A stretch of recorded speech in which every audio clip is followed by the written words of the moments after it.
Warning, this podcast contains spoilers for House of the Dragon Episode 9, so be warned. Folks, have you heard about this? Dragons have arrived on HBO Max. I can't believe it. The HBO original series House of the Dragon is a prequel set 200 years before the events of Game of Thrones. House of the Dragon tells the story of House Targaryen locked in an epic battle for the Iron Throne and power over the Seven Kingdoms. The epic series promises more drama and betrayal than ever. Listen to the official Game of Thrones podcast, House of the Dragon, co-hosted by myself and Nerdette's Greta Johnson on HBO Max, the iHeartRadio app, or wherever you get your podcasts. And to celebrate, we're going to answer your questions. Here we go. William asks, are dragons asexual? This is a very interesting and important question, and the books disagree, and the various historians and observers of dragon biology and history throughout the books disagree on it as well. Some of our fictional sources seem to suggest, and I personally believe, that dragons are gender fluid, and the gender changes as the need arises. So if there's not a lot of dragons in the world, you need more eggs, all of a sudden a dragon is female, and vice versa. Here is Maester Aemon Targaryen from Feast for Crows quoting Septon Barth. He says, quote, "Dragons are neither male nor female. Barth saw the truth of that, but now one and now the other as changeable as flame." Other figures in the books disagree with this. For instance, Syrax Rhaenyra's dragon is referred to as a she-dragon by various fictional historians because the beast has been known to lay eggs. She's been seen laying eggs, therefore she-dragon. Subscribers to the binary gender theory of dragon biology basically say if it lays eggs, it's a she. If you never saw it lay eggs, it's a male. It's very simple. All that said, and I think this is important, there are no sources that mention dragon sex or the act of a male dragon fertilizing dragon eggs, and you would imagine that something like that would be incredibly hard to miss. Therefore, I lean to the gender fluid theory of dragons and also their magic. That would just make sense, right? You can just magically lay an egg when you need to lay an egg. Yeah. Yeah, and also very Jurassic Park. I completely agree. Jeff asks, is it possible that Maester Aemon or Bryndon Ryvers knew about the Aegon prophecy? A recurring theme. Let's talk about it. A recurring theme. So we've covered this before, but I love talking about it. It's so much fun. But let's just catch it up and specifically drill down on Bryndon Ryvers, the Blood Raven, a.k.a. the Three-Eyed Crow, one of the famous bastards of Aegon IV, Aegon the Unworthy, and Maester Aemon, the man who could have been king but decided to pass. So, after the death of King Maekar in 233, a great council was called in order to decide the next ruler. Aenys Blackfyre, son of Daemon Blackfyre, leader of the first Blackfyre rebellion and the person who basically launched multiple rebellions, that caused multiple rebellions against the Targaryens to happen, all under the banner of Blackfyre rebellions, wanted to attend to put forth his claim. He's a Blackfyre, but also like Daemon Blackfyre has Blackfyre, the Sword of Kings, and Aegon IV really liked him, and everybody seemed to think he would have been a good ruler had he not been a bastard, although he was legitimized. And so Aenys is like, let me come to King's Landing and put forward my claim since we're all voting on this. Bryndon Ryvers, another of Aegon's bastards, key figure in Westerosi politics, and Maekar's hand said, sure, absolutely, come through, Aenys, that'd be great. Now, important to mention, Bryndon was a pivotal figure all throughout the Blackfyre rebellions. His heroic efforts at the Battle of Redgrass Field helped turn the tide and helped ensure a loyalist victory. He put down the second Blackfyre rebellion basically on his own accord, arresting Daemon Blackfyre II, who is, by the way, a dragon dreamer, much like he had that Targaryen gift for prophecy, as chance would have it. Managed to arrest him before the Pretender's plans could be fully realized, and then Bryndon dueled Aegor Bittersteel Ryvers for a second time during the climactic battle of the third Blackfyre rebellion, when that force was attempting to put Aegon Blackfyre on the throne. Then, when Aegon Blackfyre surrendered, he was then dishonorably beheaded on the battlefield after giving up his sword, a no-no, but it's heavily suggested that happened on Bryndon's orders, right? And then Bryndon Ryvers also argued for Aegor Rivers' execution, but he was overruled, and then Aegor later escaped. Now, I say all that because when Aenys Blackfyre arrived for the Great Council, thinking, great, I'm going to have my chance, I'm going to say my piece, I'm going to have my chance to be king. Maybe he was then arrested and illegally, dishonorably beheaded in the fucking dungeons, right?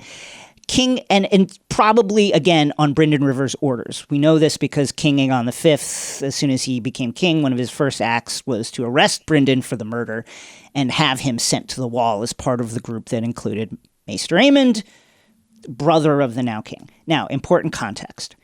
Aegon V's reign began in the middle of a very, very serious winter. And as we've talked about before, any king who knew about the prophecy, any person who knew about the prophecy would view winter with alarm, would be like, oh shit, is this the one, right? Now, more important context, the realm had just been through numerous rebellions that threatened to not just topple the Targaryen dynasty, but if you believe in the prophecy, put the entire world at stake.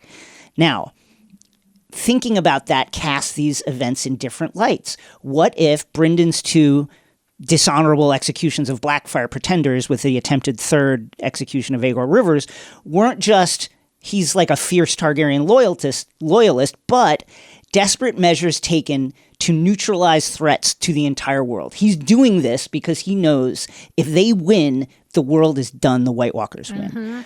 Now, interesting point. People were surprised at Bryndon Ryvers' rise to Hand of the King under King Aerys, but apparently it was due to, quote, his interest in arcane lore and ancient history, which was shared by King Aerys. So, and again, people were surprised that they were like, what, Bryndon Ryvers, really? Hand of the King? I would explain it this way. What if Ryvers knew about the prophecy, and not just knew about the prophecy, but maybe rediscovered it after the knowledge of it had been lost, right?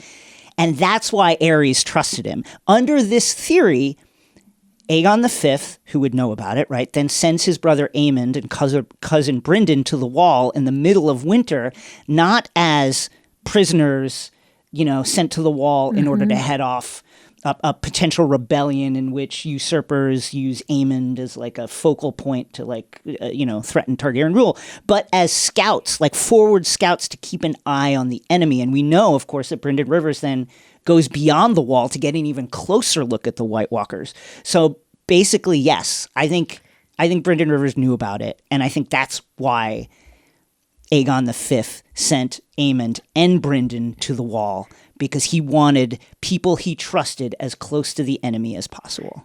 Okay, Jeff, thank you for asking that, because that is definitely our most in-depth theory on this ever. And this is either going to be the ultimate we were right bell ring, or HBO is just going to call up Jason to write this inevitable story, because I was engrossed. That's so good. Okay, Jake asks, is it common for a third son to be sent away like Daeron the Daring? Right. So this comes on the heels of confirmation from George R. R. Martin and co-showrunner Ryan Condal that Daeron the Daring, the third son of Viserys and Alicent, writer of Tessarion, does exist. We just didn't see him, and he's living in Old Town just chilling. Yeah, this happens a lot.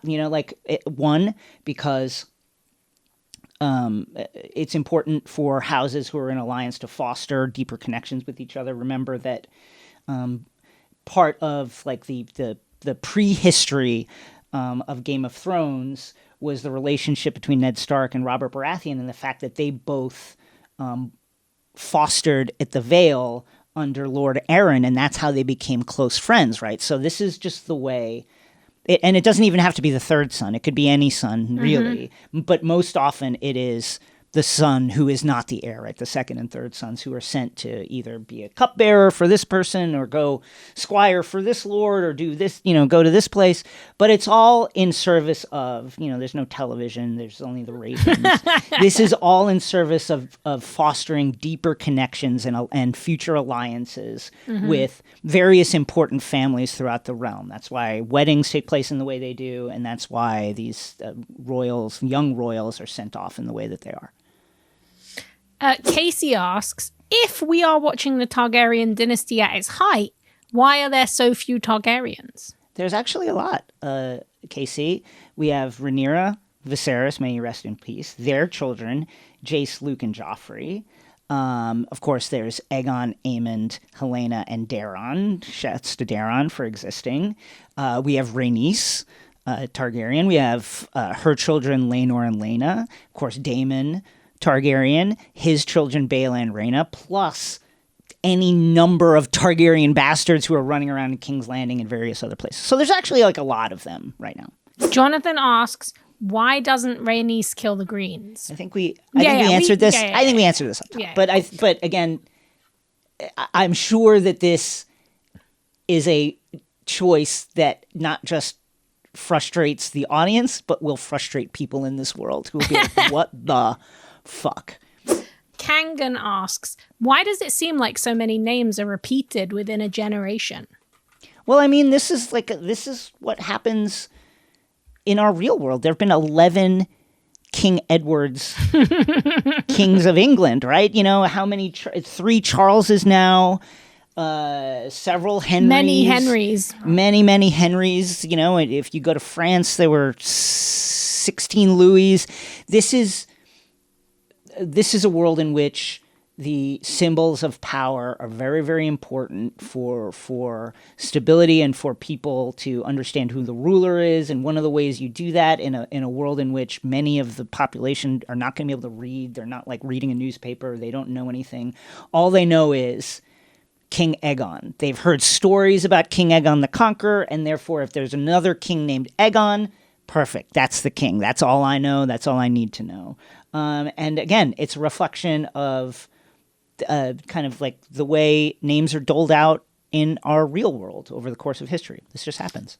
And Duran asks, I'm so glad that you asked this because I think this is actually one of the nicest moments in the show. I'm very interested to hear Jason's thoughts on it. Now that Viserys has passed, what is the legacy of his reign in the book?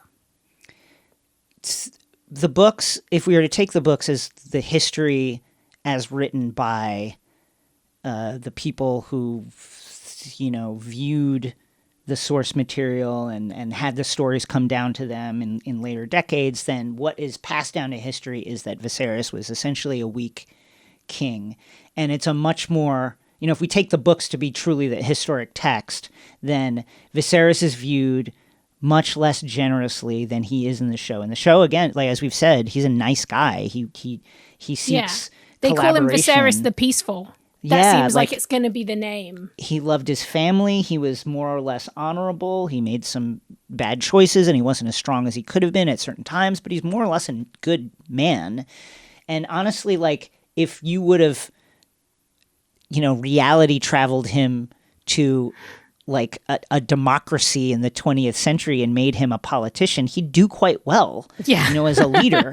But in this world where like ruthlessness and strength are kind of prized and any other kind of form of leadership is looked at side-eyed, you know, I think that unfortunately the thing that will come down through history is that Viserys was a weak king who couldn't take a strong stand between the Greens and the Blacks when he could have done so. And I don't necessarily disagree with that, but it's reductive. It doesn't get at all of him. But basically that he was weak. Yeah, that makes a lot of sense, especially as his chosen heir was not the heir that ended up going after him. That says that in itself defines a lot of his kind of reign. Okay, 8. Liv asks, where did the White Worm hide Aegon? Was this just an everyday average sept for before Baela's sept was built? This is called the Great Sept, and it's actually built on the same hill that will eventually be home to the Great Sept of Baelor. But, and it was, you know, obviously the kind of holy meeting place before the Great Sept of Baelor.